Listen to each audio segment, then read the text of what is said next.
Distance. It's a word we often associate with sadness, separation, or loss.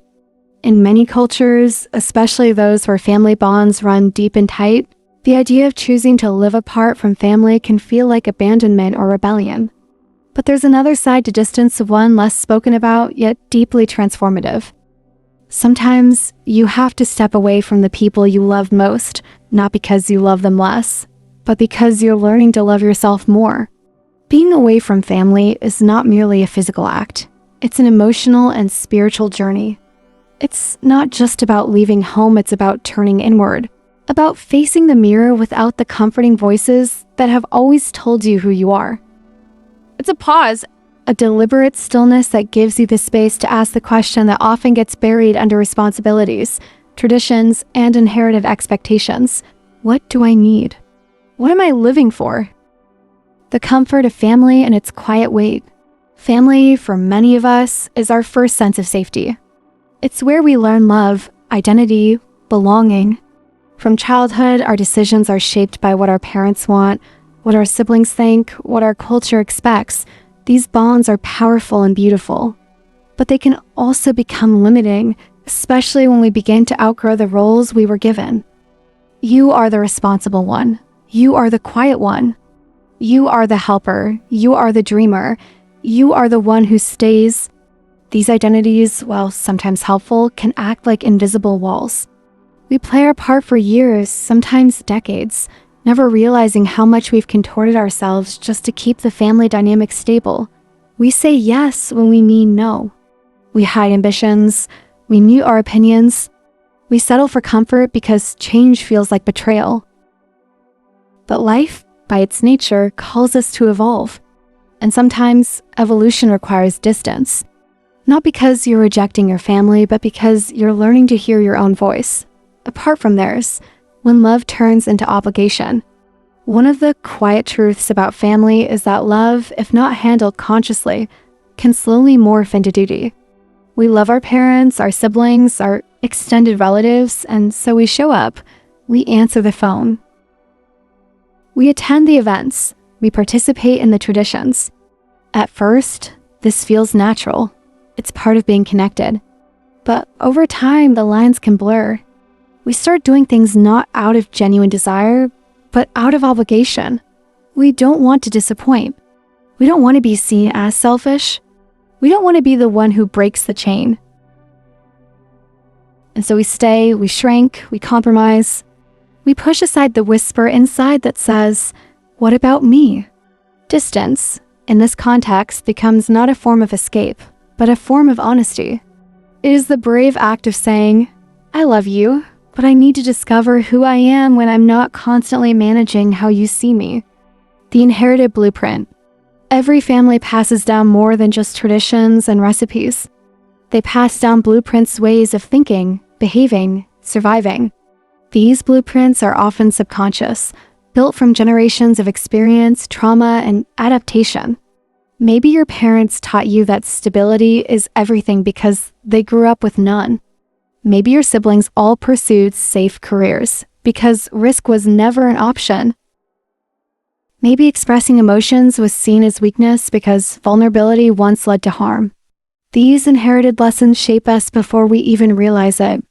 And when we live too close to the source of those blueprints, we don't question them, we just follow them. We assume they're truths. It's only when we step away geographically, emotionally, intellectually, that we begin to examine them. Is this belief actually mine? Do I want the life that's been modeled for me, or something different? What if I choose a different path? This interrogation doesn't mean you're rejecting your heritage. It means you're engaging with it more deeply. It means you're taking the blueprint, studying it, and deciding what to keep and what to rebuild from scratch. Grief, guilt, and growing pains. No one talks enough about the emotional toll of stepping away. It's not just liberating, it's painful. Freedom comes wrapped in guilt. You question yourself constantly. You miss birthdays. You miss home-cooked meals. You miss being part of the inner circle. And even when your family says they understand, there are still subtle comments, sighs, or silences that remind you, You are missed. You are noticed. You are different now. And they're right. You are different now. Growth changes people. It rearranges priorities. It shifts perspectives. You start valuing things your family may not value. You develop boundaries that may feel like walls to them. You say no more often. You may even stop explaining yourself. And that shift comes with grief for the version of you they once knew, and grief for the version of them you used to need. But here's the paradox. Sometimes it's only through this grieving process that deeper, more honest relationships emerge. Not ones built on dependency or expectation, but on mutual respect and emotional maturity. Distance as a mirror. When you are constantly surrounded by your family, it's hard to see yourself clearly. Every interaction is tinged with history. Every choice is viewed through a shared lens. But when you put distance between yourself and that ecosystem, something begins to shift. Distance acts like a mirror. It reflects not just who you are, but who you've been pretending to be. And it invites you to stop pretending. The return is a new person. Perhaps one of the most profound things about taking space from your family is what happens when you return. You don't come back as the same person. You come back with stories, ideas, boundaries, and a stronger sense of self. You're less reactive. You know what triggers you, and you know how to hold space for it. You know how to disagree without dissolving into guilt or defensiveness. And perhaps most importantly, you're now able to choose your relationship with your family. Not out of habit, not out of duty, but out of love. You might not participate in every tradition. You might not share every belief, but you show up with intention, with clarity, with authenticity. And that, ironically, can make you more present, not less, because now you're not faking connection. You're living it. Leaving isn't rejection, it's redefinition. To leave the familiar is always a little painful, whether it's moving to a new city for work or studying abroad. Taking that first step away from home can feel like walking off a cliff with no clear landing. Guilt often creeps in. Am I selfish for wanting something different? What if I hurt them? These questions are natural. But here's a radical truth. You can love your family and still choose distance. Choosing to live apart doesn't mean you love them any less. In fact, it may mean you respect them and yourself enough to seek clarity before you collapse under unspoken resentment. It means you recognize that your needs are real, your dreams are valid, and your path may look different from the one they imagined for you. When you're immersed in your family every day, it's easy to default to patterns. You wake up and follow rhythms you didn't consciously create. But once you're alone, truly alone, you begin to face yourself in a new way. No one is there to remind you what you should do. Instead, you're left with a blank canvas and the question, now that it's just me, what matters most? The silence that speaks. Living apart from your family introduces you to a new kind of silence. Not the silence of loneliness, but of space. In that space, strange and uncomfortable truths often emerge. You begin to recognize how many of your choices were made to please others. You see how often you say yes to keep peace, even when your heart says no. You begin to see how little you knew yourself when your life was shaped by expectations. This silence isn't empty, it's sacred. It's the pause between chapters. It's where self-discovery begins. You start to observe.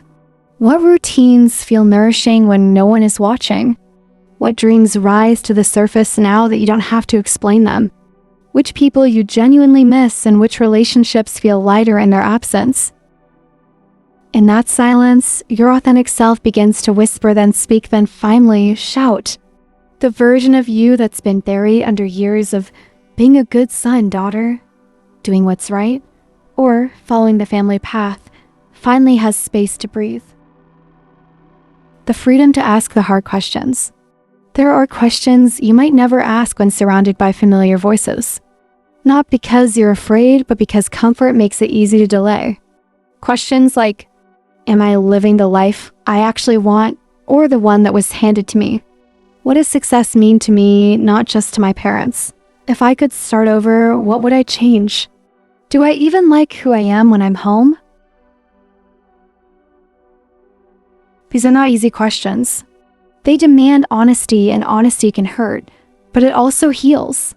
Because in that confrontation with your truth, something sacred happens. You begin to return to yourself, rediscovering family through new eyes. Ironically, creating distance from your family can also deepen your love for them. When you're home all the time, it's easy to take your family for granted, to see them only through the lens of familiarity, or even frustration.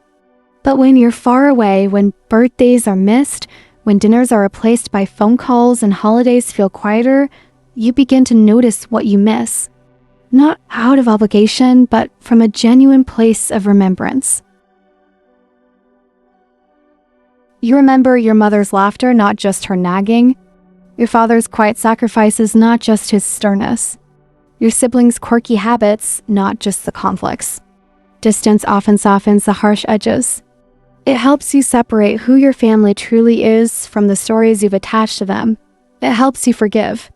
And sometimes it gives you the courage to return, not to resume old patterns, but to build new, healthier dynamics based on mutual respect and understanding. Becoming who you were meant to be. There comes a moment in every journey where the fog begins to lift. You've spent time alone. You've asked the hard questions. You've wrestled with guilt, grief, and growth. And slowly, you begin to feel something different, a quiet clarity. You realize you don't need to choose between selfhood and family. You can have both.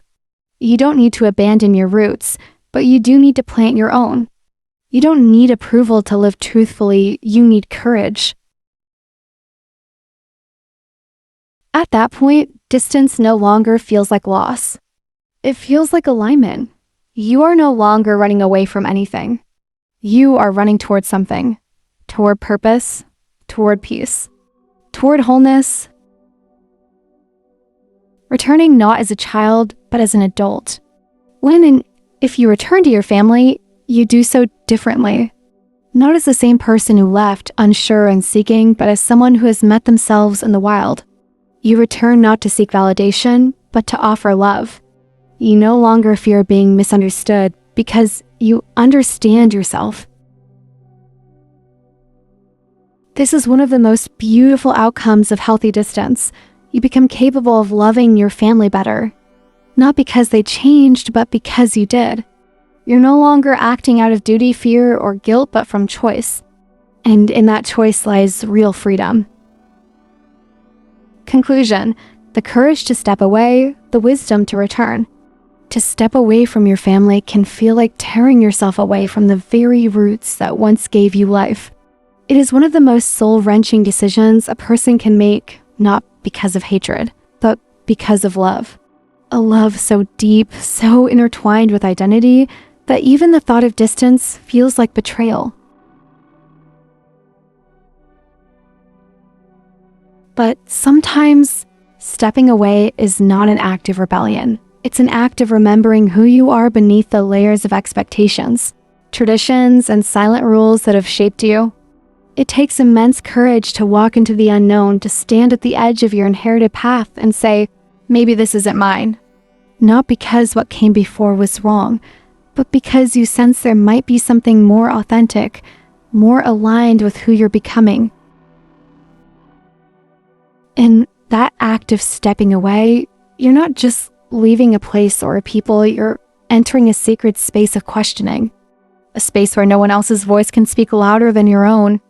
This space can feel terrifyingly quiet at first, lonely, uncertain, and yet, it is in that silence that the real questions begin to surface, questions you may have never had the safety or distance to ask before.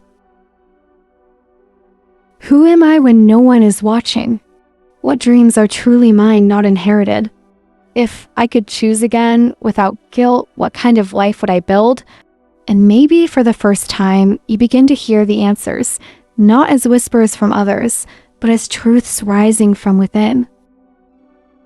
When you allow yourself this journey, this stepping away, This sacred solitude, you begin to see your family not just through the lens of memory or obligation, but through the clarity of understanding.